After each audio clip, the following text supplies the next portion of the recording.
trabalho foi dividido em introdução, classificação, exame físico, exame de imagens, forma de tratamento, complicações e conclusões finais. A começar pela introdução, as fraturas mandibulares são fraturas que acometem a mandíbula, um dos ossos mais complicados do corpo em sua mobilidade, crescimento e função.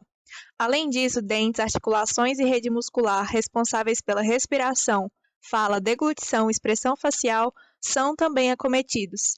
Essas fraturas constituem uma proporção significativa dos traumas da face. Um estudo realizado em 2009 em São Paulo nos mostra um pouco da epidemiologia dessas fraturas no Brasil. Foram analisados 270 prontuários. 76,7% das fraturas mandibulares ocorreram em homens e 33% dessas fraturas ocorreu em jovens adultos de 20 a 29 anos de idade. Como podemos ver no gráfico, a etiologia desse trauma é diversa, podendo destacar acidentes automobilísticos, agressão física e queda como os três principais fatores. Os primeiros registros de reconstrução mandibular datam de 1650 a.C., nos papiros de Edwin Smith. Em seguida, Hipócrates desenvolveu a redução manual de fraturas mandibulares com o uso das bandagens e fixação dentária. Salicete foi o primeiro cirurgião a reconhecer a importância do bloqueio maxilomandibular em seu livro de cirurgia, que foi publicado em 1476. Em 1795, Chopart e Dessault descreveram os efeitos do músculo elevador e depressor em fragmentos da mandíbula.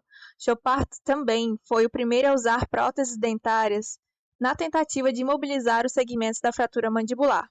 Algum tempo depois, Barton descreveu um método sistêmico de bandagem das fraturas mandibulares, nomeado de bandagem de Barton. Essa bandagem proporcionava forças direcionais na mandíbula fraturada, resultando em deformidades tais como cara de pássaro e má união. Em meados de 1860, Thomas Gunning foi o primeiro a usar um splint de vulcanite sobre medida para imobilizar fraturas mandibulares. Ele usou braços duplos extraoralmente para ancorar o apoio da cabeça e um leve suporte de borracha no queixo. Em 1887, Gilmer reintroduziu o conceito de fixação com fios metálicos interdentais nos Estados Unidos. Fixou uma barra completa no arco, tanto na mandíbula quanto na maxila, revolucionando o tratamento de fraturas. O tratamento das lesões maxilofaciais teve um grande avanço durante as duas guerras mundiais. Casos que antes não seriam solucionados foram tratados utilizando os princípios de fixação conhecidos, amarrias dentais com fios transósseos e capacete engessado. Até então, eram poucas as tentativas de avançar o tratamento além das bandagens, fixação maxilomandibular e talas do tipo Gunning. Em 1960, graças à pesquisa de cirurgiões alemães como Löhr e Spiess, surgiu o conhecimento de compressão com placas feitas de vitalio, revolucionando o conceito de fixação. A introdução da fixação de mini-placas na década de 1970 por Schempp e Michelet reduziram ainda mais a morbidade de redução aberta. Inclusive, uma técnica foi desenvolvida com seu nome, a técnica de Schempp, a qual é utilizada para fraturas mandibulares localizadas em região de ângulo, onde se lança mão de utilização de mini-placa e parafuso monocorticais na zona de tensão, por acesso intraoral. Parafusos de fixação intermaxilar foram introduzidos na década de 1990 para simplificar ainda mais a técnica de redução fechada. Strike foi um grande nome e um dos primeiros a introduzir uma combinação de barra de titânio em arco com parafuso de titânio para osso. Isso permitiu múltiplos vetores semi-rígidos na fixação maxilomandibular, porém evitando as forças dentais. Atualmente também, estudos abordam as placas reabsorvíveis usando materiais poliméricos, que estão em transição de procedimentos cranianos ao trauma maxilofacial, principalmente na população pediátrica. Placas reabsorvíveis também estão sendo usadas em fraturas de ângulo não deslocadas e em fraturas de mandíbula pediátrica como meios alternativos de fixação que eliminam a necessidade para remoção reoperativa. Todo esse histórico fez com que atualmente tenhamos diversas possibilidades no tratamento de fraturas mandibulares, que serão mais à frente explicadas. As fraturas mandibulares podem ser classificadas de diferentes formas. Essas fraturas podem ser divididas em várias categorias com base na localização, biomecânica e padrões de fratura. A classificação quanto à localização descreve as fraturas de mandíbula de acordo com a sua localização anatômica, dividida nas seguintes subunidades: sínfise, parasínfise, corpo, ângulo, ramo, côndilo, processo coronoide e processo alveolar. Ainda sobre a localização anatômica, segundo Fonseca e colaboradores, as áreas do forame mentual, a área do ângulo e os locais de caninos inferiores são particularmente suscetíveis à fratura devido à densidade óssea nesses locais. Portanto, a maioria dos locais de fratura são as áreas parasínfisárias e angulares. Já outros estudos, como de Haug e colaboradores, descreveram que a ordem de maior frequência das fraturas era corpo, ângulo e côndilo. O processo coronoide, no entanto, era o local menos comum de fratura na mandíbula, devido ao efeito protetor do arco zigomático e da proteção do músculo masseter. As fraturas do processo condilar são as mais comuns vistas da população pediátrica, e muitas vezes a fratura é causada por um trauma na região anterior que se propaga até a região do côndilo, fraturado por essas forças compressivas. As fraturas mandibulares também serão classificadas de acordo com a biomecânica do deslocamento pela força muscular, ou seja, entre a direção da fratura e a ação do músculo. Portanto, devemos analisar a direção do bisel da fratura, pois o bisel pode complicar o quadro de fratura ou facilitar o trabalho do profissional. Nesse sentido, podemos classificá-la como favorável ou desfavorável. Os músculos da mastigação inseridos na mandíbula podem favorecer ou não a redução da fratura, dependendo da ação desses músculos na região e da angulação da fratura. As fraturas favoráveis são aquelas em que a musculatura tende a trazer um fragmento contra o outro, a reduzindo, pois o traço da fratura está contra a ação muscular e, assim, o bisel não favorece os desvios e deslocamentos, evitando impacções, sendo favorável ao tratamento. Portanto, as direções da fratura e a angulação do músculo fazem resistência ao deslocamento. Já nas fraturas desfavoráveis, os fragmentos tendem a ser separados pela ação muscular, pois o traço da fratura está a favor da ação muscular, e o bisel da fratura facilita o deslizamento do fragmento menor sobre o fragmento maior, ocasionando distanciamento e deslocamento entre eles, dificultando assim a redução dos segmentos. Aqui, exemplificando as fraturas verticalmente favoráveis e desfavoráveis sobre a ação do músculo masseter e pterygoideu medial, observamos que na fratura verticalmente favorável, a direção dos músculos pterygoideu medial e masseter e a inclinação da fratura vão favorecer a sua redução. Já na fratura verticalmente desfavorável, o traço da fratura está a favor da direção da força ou ação muscular da região, favorecendo assim o deslizamento e distanciamento dos segmentos. Na classificação quanto às fraturas horizontalmente favoráveis e desfavoráveis, a ação dos músculos pterygoideu lateral e pterygoideu medial. Quando a linha da fratura é mais angulada em relação à direção da força muscular, essa fratura é favorável em resistir ao seu deslocamento. E quando a fratura está paralela às fibras do músculo e a sua ação vai favorecer o deslocamento dos segmentos, ou seja, é desfavorável em resistir à ação dos músculos. A terceira classificação é determinada pelo padrão de fratura, podendo ser classificada como simples ou fechada. Trata-se de uma fratura completa, mas que não houve comunicação com o ambiente externo, ou seja, não chegou no ligamento periodontal, laceração na pele e comunicação com mucosa. Já a fratura composta ou aberta é a fratura que se comunica com o ambiente externo por meio da pele, mucosa ou ligamento periodontal. Cominuta ou cominutiva, quando múltiplos segmentos de ossos estão estilhaçados, esmagados. São provenientes muitas vezes de acidentes com arma de fogo. Galho verde. A fratura está incompleta e ou envolve apenas um córtex, ou seja, uma cortical foi fraturada e a outra dobrada. A descontinuidade incompleta do osso. Múltipla, duas ou mais fraturas dentro do mesmo osso, mas as fraturas não se comunicam entre si. A mandíbula fraturará em pelo menos dois locais em aproximadamente 50% das vezes. Impactada, fratura no qual um fragmento ósseo é firmemente pressionado contra o outro. Patológica, fratura decorrente de doença preexistente que enfraqueceu estruturalmente o osso. Complexa pode ser uma fratura simples ou composta associada a lesão significativa dos tecidos moles ou partes adjacentes. Também pode ser considerada fraturas complexas as fraturas cominutas ou com defeito ósseo e que precisam de enxerto. Atrófica, fratura espontânea resultante da atrofia óssea, como exemplo a mandíbula edêntula. Indireta, fratura que ocorre em um local distante da área de impacto.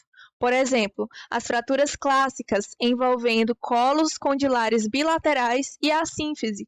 O ponto de impacto no queixo cria múltiplas fraturas, uma fratura direta na sínfise e fraturas indiretas do colo do côndilo. Ou seja, a fratura direta é aquela que há fratura no local onde ocorreu o trauma, e a fratura indireta é quando a fratura está distante do local do trauma. Após o paciente ser estabilizado e após lesões possivelmente fatais já tiverem sido identificadas, a mandíbula deve ser cuidadosamente avaliada por meio da palpação externa de todas as áreas das bordas inferiores e lateral e da articulação temporomandibular, para verificar se há mobilidade, lacerações na mucosa, dentes fraturados ou avulsionados, má oclusão, degraus ósseos ou descontinuidade e quaisquer hematomas ou equimoses do assoalho de boca. Os principais sinais e sintomas das fraturas mandibulares são mudança na oclusão, anestesia, parestesia ou distesia do lábio inferior, movimentos anormais da mandíbula, mudança no contorno facial e na forma do arco mandibular, lacerações, hematomas e equimoses, perda de dentes e palpitação em crepitação, dor, tremor, rubor e calor. Qualquer alteração na oclusão é altamente sugestiva de fratura mandibular, mas nenhuma deve ser considerada como sinal principal de diagnóstico. O clínico deve perguntar ao paciente se sua mordida está diferente. A mudança na oclusão pode resultar de fratura de dentes, do processo alveolar, de fratura em qualquer local da própria mandíbula, trauma na TM e em músculos da mastigação. Uma das desarmonias oclusais que podem ocorrer é contato dentário prematuro posterior pós-traumático ou mordida aberta anterior. Geralmente ocorrem quando há fraturas bilaterais do côndilo ou ângulo mandibular. A mordida aberta posterior ainda pode ocorrer com fraturas do processo alveolar anterior ou fraturas parasinfisárias. Outra desarmonia oclusal comum é a mordida aberta unilateral, que ocorre geralmente por conta de fraturas no ângulo ipsilateral e fraturas parasinfisárias. A mordida cruzada posterior pode resultar de fraturas da linha média da sínfise e fraturas condilares, com a abertura dos segmentos posteriores mandibulares. A oclusão retrognata está associada a fraturas condilares ou de ângulo e fraturas maxilares deslocadas anteriormente. A oclusão prognata pode ocorrer com efusão das articulações da ATM e com uma postura anterior de proteção à mandíbula, também com retroposicionamento da maxila. A dormência na distribuição do nervo alveolar inferior após trauma é quase patognomônica de uma fratura distal ou forame mandibular. Certas fraturas mandibulares ou faciais associadas resultam em previsíveis movimentos mandibulares anormais. Por exemplo, desvio na abertura para o lado de uma fratura do côndilo mandibular, incapacidade para abrir a mandíbula, incapacidade para fechar a mandíbula e ainda incapacidade de movimentos mandibulares laterais. Embora o contorno facial possa ser mascarado por inchaço, o profissional deve examinar o rosto e a mandíbula para identificar contornos anormais. A aparência inchada da lateral do rosto pode ser resultado de fraturas de corpo, ângulo ou ramo. Um ângulo mandibular deficiente pode ocorrer com fraturas de ângulo desfavoráveis, em que o fragmento proximal gira superiormente. Um queixo retruído pode ser causado por uma fratura parasinfisária bilateral.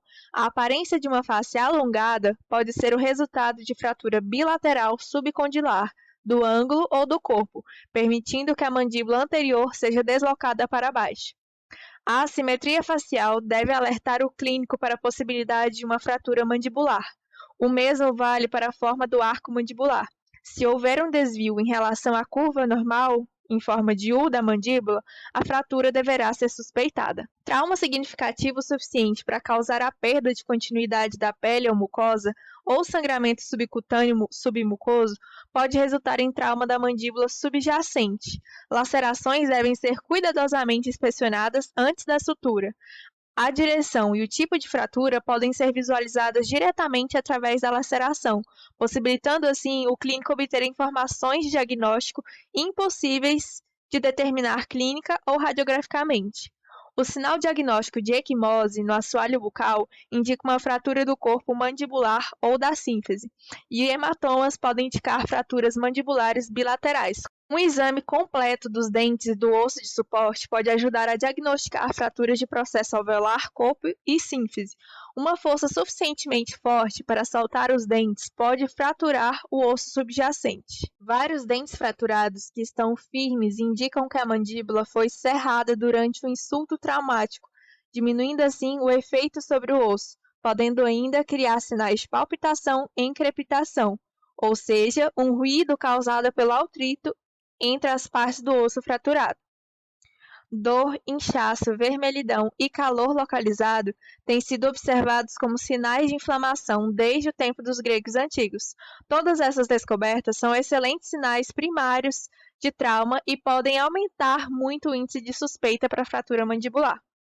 Após cuidadosa avaliação da área facial, exames de imagem devem ser realizados a fim de obter informações adicionais sobre as lesões mandibulares.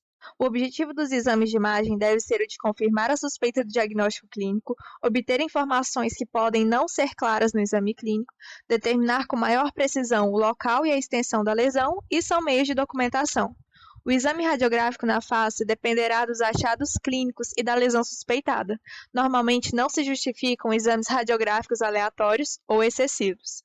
São úteis no diagnóstico de fraturas mandibulares exames de imagem como tomografia computadorizada, radiografia panorâmica, radiografia lateral oblíqua, radiografia posterior-anterior e radiografia anteroposterior de Towne. Geralmente, podemos chegar a um diagnóstico de trauma mandibular usando essas 3 radiografias, mas, em alguns casos, podem ser necessários radiografia oclusal, periapical e exames de imagem da ATM. A modalidade padrão de imagem contemporânea é a tomografia computadorizada, para investigar o trauma maxilofacial ao mesmo tempo que lesões associadas. Como muitos pacientes com traumatismo facial frequentemente são submetidos a tomografias computadorizadas para descartar lesões neurológicas, podemos solicitar também uma tomografia da face para completar o exame radiográfico de fraturas mandibulares. As imagens de tomografia computadorizada destacam as estruturas ósseas melhor que as outras modalidades, permite visualização de fraturas por ângulos e perspectivas diferentes, e a reconstrução tridimensional das imagens pode dar ao cirurgião uma visão abrangente das lesões faciais. A tomografia computadorizada na incidência axial com contraste intravenoso pode fornecer informações que não são obtidas nas radiografias planas ou quando precauções com a coluna cervical ou outras lesões não permitem o posicionamento dos filmes na posição adequada. Aqui temos um exemplo de tomografia computadorizada, onde podemos observar a fratura do ângulo esquerdo da mandíbula com infecção associada. A reconstrução tridimensional da imagem à direita proporciona uma visão abrangente da lesão. Nessa tomografia, observamos uma fratura condilar intracapsular. A tomografia computadorizada é ideal para avaliar a posição e o deslocamento da fratura condilar. Uma das principais vantagens da tomografia computadorizada é permitir a visualização de fraturas por ângulos, planos e perspectivas diferentes em um só exame. Observamos nessa imagem do plano coronal uma fratura do processo condilar esquerdo na seta branca, com herniação superior do côndilo mandibular para a fossa craniana média, representado pela seta amarela. Em plano axial, observamos fratura do corpo da mandíbula com desalinhamento. Por fim, a reconstrução tridimensional em reformatação sagital oblíqua permite visualizar a fratura do corpo da mandíbula com desalinhamento e o nível de afastamento dos fragmentos. A radiografia panorâmica é um importante exame de imagem que contém inúmeras informações utilizadas em diagnóstico de fraturas mandibulares, mostrando toda a mandíbula, incluindo côndilos. As vantagens são a simplicidade da técnica e a capacidade de visualizar toda a mandíbula numa radiografia, geralmente com muitos detalhes, mas existem algumas desvantagens. A técnica geralmente requer do paciente ficar em posição vertical, o que pode torná-lo impraticável no paciente gravemente traumatizado. Há dificuldade em visualizar um deslocamento ósseo vestíbulo-lingual ou deslocamento condilar medial, e detalhes precisos não são possíveis em região de ATM, sínfise, processo dentário e alveolar. Além disso, a sobreposição de estruturas pode levar à interpretação de erros. Ainda como desvantagem, pode-se citar a falta de aparelhos de panorâmica dentro de hospital. Aqui temos uma radiografia panorâmica mostrando uma fratura deslocada do corpo mandibular, possivelmente identificado como calo ósseo à palpação. Ainda pode-se observar uma fratura subcondilar direita. Aqui destacamos outra importância da radiografia panorâmica. Ela permite classificar a fratura em favorável ou desfavorável. Nesta imagem, observamos uma fratura de ângulo esquerdo desfavorável. Aqui também observamos uma fratura mandibular com divisão de ângulo esquerdo, envolvendo o terceiro molar inferior esquerdo.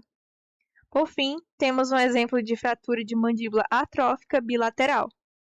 A radiografia lateral oblíqua da mandíbula é importante para o diagnóstico de fraturas da cabeça da mandíbula, processo coronoide, chanfradura, ramo, ângulo, corpo e sínfise.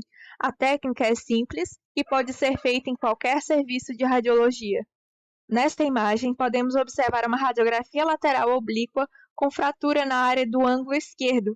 Essa radiografia deve ser feita com correta angulação oblíqua para não haver grandes sobreposições dos lados. A radiografia posterior-anterior demonstra qualquer deslocamento medial ou lateral da fratura do ramo, ângulo, corpo e sínfise. A região do côndilo não está bem demonstrada nessa incidência devido à sobreposição do crânio, mas fraturas de linha média ou da sínfise podem ser bem visualizadas. Consideráveis magnificações e distorções ocorrem nessa incidência. Nesta imagem da direita, podemos observar uma fratura na área do corpo mandibular.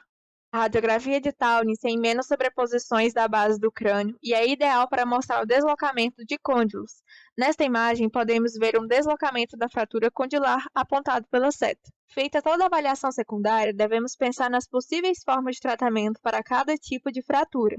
Antes de começarmos a falar propriamente do tratamento de fraturas em mandíbula, é necessário saber alguns princípios gerais. Devemos avaliar cuidadosamente o estado geral do paciente antes de qualquer tratamento. São raras as mortes decorrentes de fraturas mandibulares. Assim, devemos priorizar os procedimentos mais urgentes e tratar fraturas mandibulares somente com paciente estável. Talvez este seja o princípio mais importante. É mais importante restabelecer a oclusão do paciente do que conseguir uma perfeita justaposição dos cotos ósseos. A mandíbula possui um excelente fornecimento sanguíneo, assim, é rara a não união da fratura. Lesões dentárias devem ser avaliadas e tratadas concomitantemente ao tratamento de fraturas mandibulares. Dentes fraturados podem estar infectados e colocar em risco a consolidação óssea. Entretanto, haverá situações em que o dente intacto na linha de fratura está mantendo os fragmentos ósseos. Desse modo, deveremos preservar o dente e trazer a cobertura antibiótica. Com múltiplas fraturas faciais, as fraturas mandibulares devem ser tratadas primeiro, pois servirá como base para o restabelecimento dos outros ossos faciais. O tempo da fixação intermaxilar deve variar de acordo com o tipo, localização, número, gravidade das fraturas e outros. A fixação intermaxilar consiste em um método conservador de tratamento, em que a mandíbula é então imobilizada pela sua fixação à maxila, como vemos na imagem. Usualmente, essa fixação intermaxilar é usada por 6 semanas, mas pacientes com potencial de cura maior podem usar por menos tempo. O período prolongado de fixação intermaxilar pode causar anquilose na articulação temporomandibular ou hipomobilidade na articulação. Atualmente, com o uso de fixação rígida, a fixação intermaxilar foi quase eliminada ou mantida apenas com o uso de elásticos. O benefício de antibióticos pré- e perioperatórios tem sido extensivamente analisados e verificado para níveis baixos de infecção no pós-operatório. Necessidades nutricionais devem ser cuidadosamente monitoradas no pós-operatório. Por fim, o último princípio nos remete que sempre que possível deveremos optar pela redução fechada. Embora técnicas abertas tenham suas vantagens, como a reaproximação do fragmento ósseo mais minuciosa e retorno funcional mais rápido do paciente, desvantagens significativas também existem. Estas podem sujeitar o paciente a uma anestesia prolongada, aumentar o risco de infecção, causar danos aos dentes adjacentes e nervos e aumentar o tempo de internação e custo. Podemos reduzir os cotos fraturados de duas maneiras, redução fechada e redução aberta. A decisão entre uma dessas técnicas dependerá do tipo de fratura e do estado do paciente. A redução fechada é um procedimento para reposicionamento e estabilização de fraturas sem envolver a fratura direta, exposição e manipulação da lesão. Será subdividida em odontossíntese, que são os fios apoiados nos dentes viáveis, como amarrias, arcos ou splints. Ou ainda será subdividida em osteossíntese, que são os fios apoiados nos ossos viáveis, como a fixação externa, fixação intermaxilar com parafuso, técnica de suspensão esquelética e sistema híbrido. A fratura é reduzida manualmente, enquanto outro operador faz imobilização usando um desses métodos citados. É uma técnica menos invasiva e mais barata quando comparado com redução aberta. As amarrias são técnicas de trançamento de fios de aço ao redor dos dentes próximo à fratura.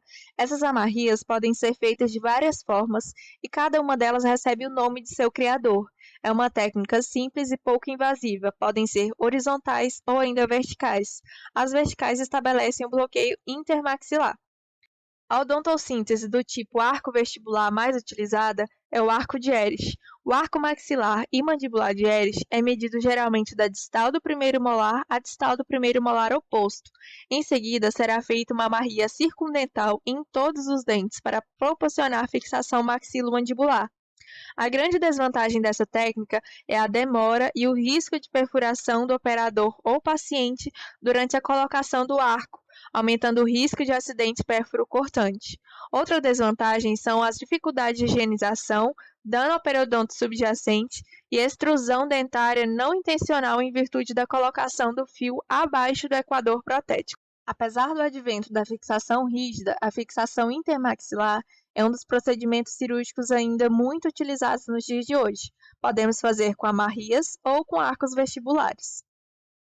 Muitas vezes, a fixação intermaxilar é usada de modo temporário transcirúrgico, apenas para restabelecer a oclusão do paciente em uma cirurgia de redução aberta. Quando esse procedimento é usado de modo não temporário, os pacientes passam por obstáculos dietéticos marcantes, pois será possível apenas a ingestão de alimentos líquidos por 2 a 3 semanas e há dificuldade em fazer a higiene oral. Apesar disso, alguns estudos já mostraram que esse período de fixação intermaxilar é insuficiente para causar um comprometimento nutricional. Após o período de fixação intermaxilar, o paciente deverá passar por reabilitação funcional intensiva. Longos períodos de fixação intermaxilar podem levar à anquilose óssea ou fibrosa da TM e à limitação severa de abertura de boca. Há algumas situações em que a fixação intermaxilar temporária é contraindicada, sendo necessário o movimento mandibular funcional para técnicas de fixação rígida, como em pacientes com dificuldade em controlar convulsões, pacientes com problemas psiquiátricos ou neurológicos e funções pulmonares comprometidas e desordens alimentares gastrointestinais. Splint é um material rígido ou flexível usado para proteger, imobilizar ou restringir o movimento em uma região. Em relação às fraturas mandibulares, sempre serão usados splints rígidos. Existem alguns tipos de splint, como o exemplo splint lingual. Esse splint pode ser útil em pacientes pediátricos devido às particularidades da dentição mista. Desse modo, evitamos danos aos germes dentários e ao centro de crescimento ósseo. O splint lingual pode ser usado também em adultos parcialmente desdentados. O splint lingual será fixado na mandíbula através de amarrias circundentais já mencionadas. Nesta imagem, podemos ver um modelo de gesso simulando uma redução de fratura na cola em amarelo e embaixo o aspecto clínico dessa imobilização. Outro tipo de splint é o splint de Gunning, ou goteira de Gunning. É um método clássico usado para redução e imobilização de fraturas em pacientes edêntulos. É feita uma convenção de uma placa de acrílico após a moldagem com orifício no centro para possibilitar a ingestão de alimentos líquidos pelo paciente. São colocados também grampos laterais fixados à placa de acrílico para estabelecimento de fixação intermaxilar. Esse splint será fixado à mandíbula através das chamadas cercagens circumandibulares, um tipo de amarria no osso. A cercagem circummandibular perfurará o tecido mole, dando a volta do osso da mandíbula para fixação, como mostrado nessa radiografia panorâmica. Caso o paciente parcialmente dentado ou edêntulo possua prótese, ela poderá funcionar como se fosse um splint tipo Gunning. A fixação externa já é uma osteossíntese e tem desempenhado um papel significativo no tratamento de fraturas cominoídas de mandíbula e a fratura em mandíbula atrófica. Contudo, atualmente o uso de fixação rígida e cirurgia reconstrutiva microvascular tem diminuído bastante sua relevância. Há casos ocasionais em que a fixação externa pode ser usada, como por exemplo, quando o cirurgião está aguardando a estabilização dos tecidos moles ou de uma infecção persistente. Nesse caso, a fixação externa pode ser usada para manter a continuidade do defeito. Uma vez que a estabilização do tecido mole é conseguida, a correção definitiva pode ser realizada e a fixação externa removida. A fixação intermaxilar com parafusos é uma alternativa à aplicação dos arcos vestibulares, pois, como anteriormente mencionados, esses possuem risco aumentado de punções acidentais na pele. Os parafusos são inseridos além dos ápices radiculares na maxila e na mandíbula. Os parafusos funcionarão como pontos de ancoragem para a colocação de fios de aço que a conectarão à mandíbula e à maxila. As vantagens desses parafusos são facilidade de aplicação, diminuição do tempo de aplicação, portanto, diminuição do custo em geral, diminuição do risco de doença transmitível, ausência de dano à gengiva cervical, mínima exposição, melhora da higiene oral e estabilidade para a fixação intermaxilar. A fixação intermaxilar com parafuso screw pode ser também usada de maneira temporária durante o transoperatório em redução aberta, com a finalidade de estabelecer a oclusão dentária ideal durante a cirurgia. A técnica de suspensão esquelética na mandíbula é realizada com a passagem do fio de aço ao redor do osso da mandíbula, o que chamamos de amarria, ou, como é mais conhecida, cerclagem circunmandibular, como está mostrado na figura. Na imagem da direita, temos um exemplo dessa técnica sendo usada em uma fratura do terço médio. Essa técnica pode estar associada aos arcos vestibulares ou splints. Como podemos deduzir a partir da imagem, essa técnica de suspensão esquelética não pode ser realizada na mandíbula sem que haja fixação intermaxilar. O bloqueio maxilomandibular com splints ou arcos servirá como guia anatômico para a redução da mandíbula em relação à maxila. Esta técnica, quando usada de maneira isolada, pode restaurar as relações oclusais de maneira adequada, mas não garante o posicionamento adequado da fratura em um sentido sagital. Infelizmente, os fios suspensores criam apenas um vetor vertical, o que impede o controle do posicionamento sagital do segmento, uma grande limitação. Por último, temos o sistema de fixação maxilomandibular híbrido. Este método reduz a necessidade de fixação de fios nos dentes, pois incorpora a técnica de fixação com parafusos, mas ao mesmo tempo usa um tipo de arco vestibular semelhante ao arco de Erich, que distribui as forças nessa região. Agora que sabemos o que é redução fechada, quando devemos usá-la?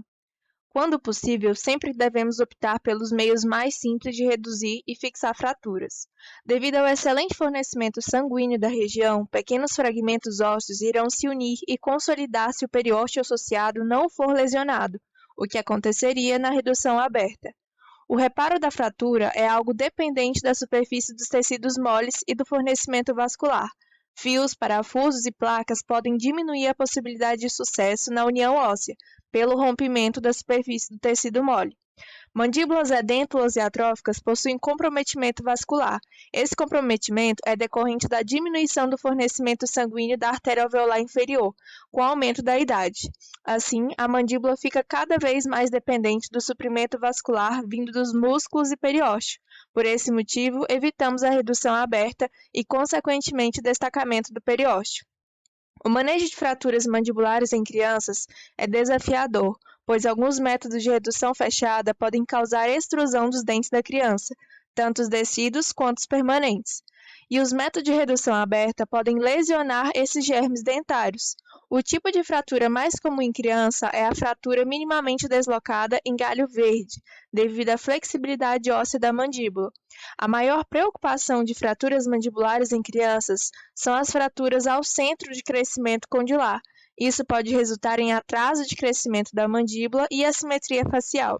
A redução aberta não é contraindicada em crianças, mas cuidados deverão ser tomados com o uso de placas reabsorvíveis ou a colocação de placas de titânio, fora da zona de crescimento ósseo. Fraturas isoladas do processo coronoide causam trismo e edema na região do arco zigomático. Pode haver edema na área retromolar e uma mordida cruzada lateral. O tratamento geralmente é indicado apenas se a oclusão está comprometida ou se a fratura do processo coronoide incide sobre o arco zigomático, inibindo o movimento mandibular. As fraturas condylares podem ser classificadas em subcondylares, fraturas do colo do côndilo e fratura da cabeça do côndilo, que é uma fratura intracapsular que inclui a superfície articular. Em fraturas condylares intracapsulares, podemos optar pela redução fechada. Nesses casos, apenas restauramos a oclusão pré-lesão e esperamos a cura da fratura do côndilo. Devido ao ligamento capsular, as fraturas condylares não são deslocadas. Então, para que haja a cura da fratura, faz-se necessário apenas o restabelecimento da oclusão do paciente. Nesse momento, usamos a fixação intermaxilar. As fraturas condylares do tipo extracapsular podem ser tratadas por intervenção aberta ou fechada, ainda com controvérsias. Mas a maioria das fraturas condylares podem ser tratadas via técnicas fechadas se a oclusão não estiver comprometida. O outro modo de tratamento de fraturas mandibulares é a partir da redução aberta, que é um procedimento para reposicionamento e estabilização de fraturas, envolvendo a abertura direta, exposição e manipulação da lesão.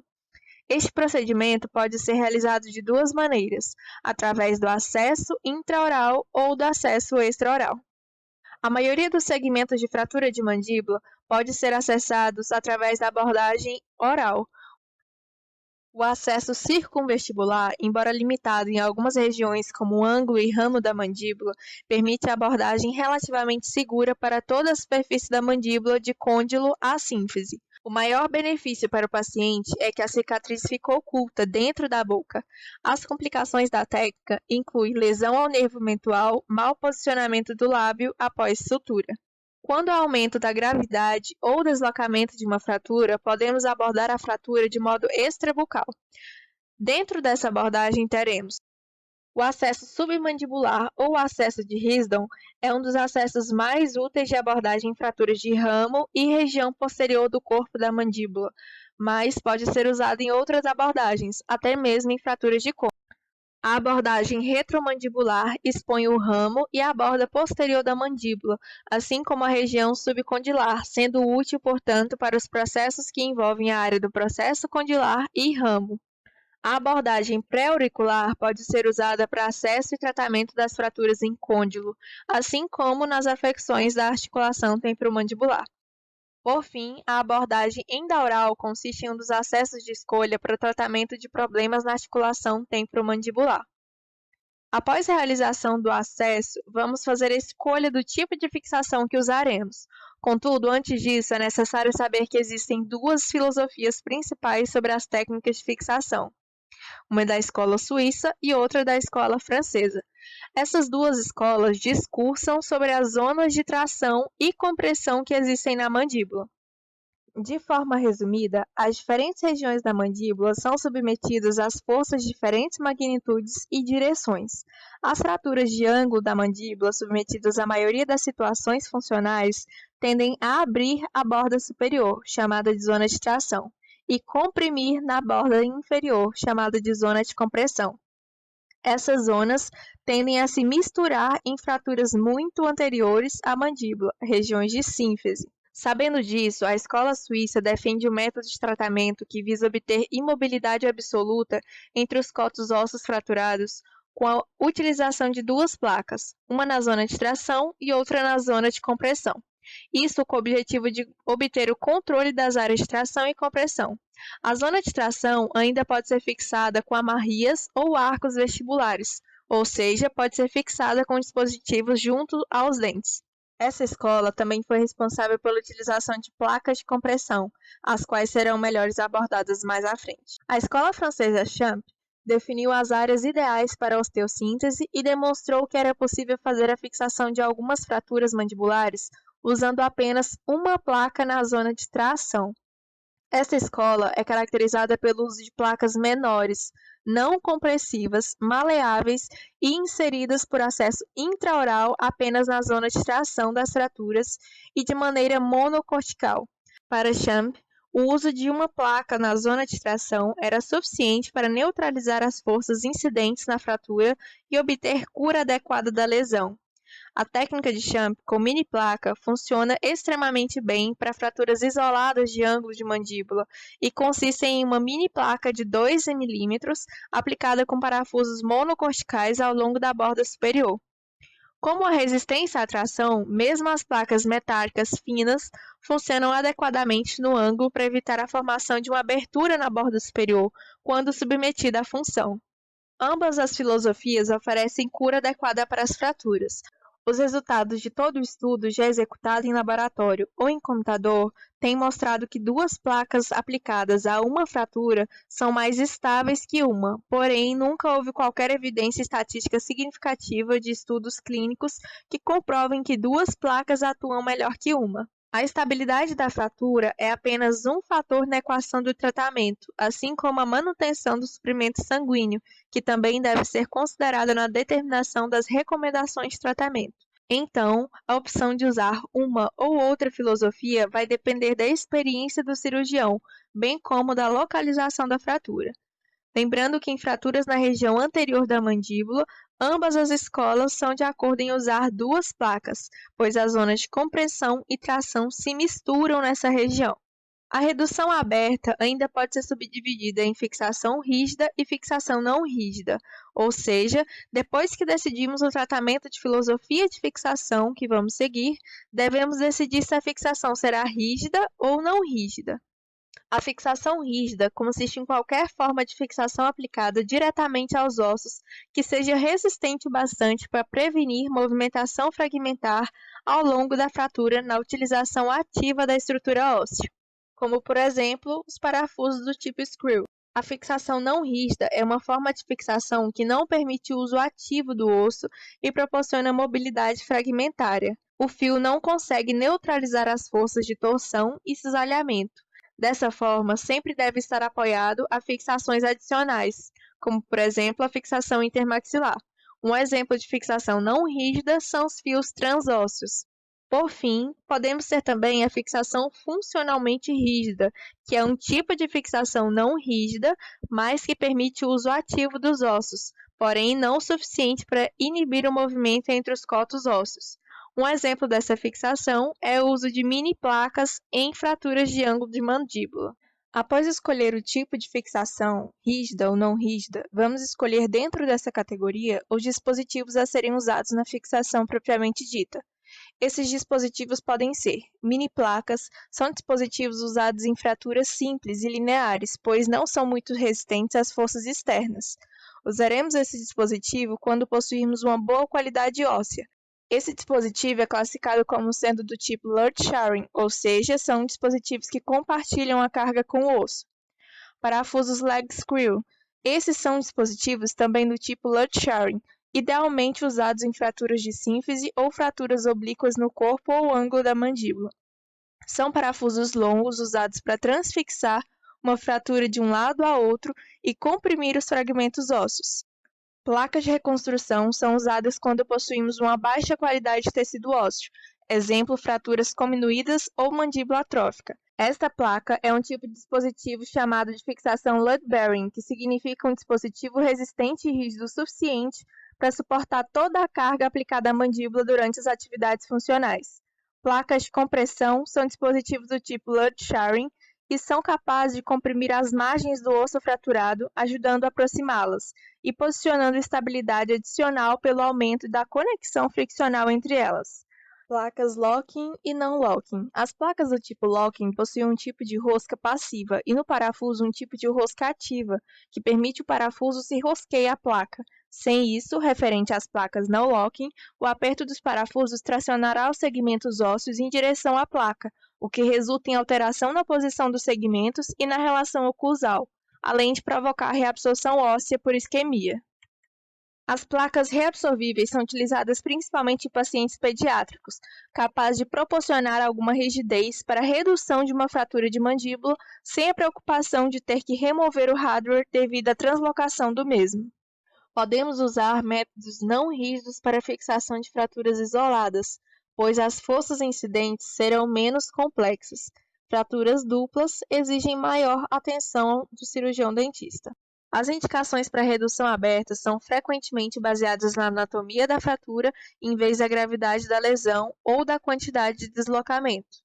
O controle de segmento edêntulo ou proximal é o fator primordial na escolha por essa opção cirúrgica.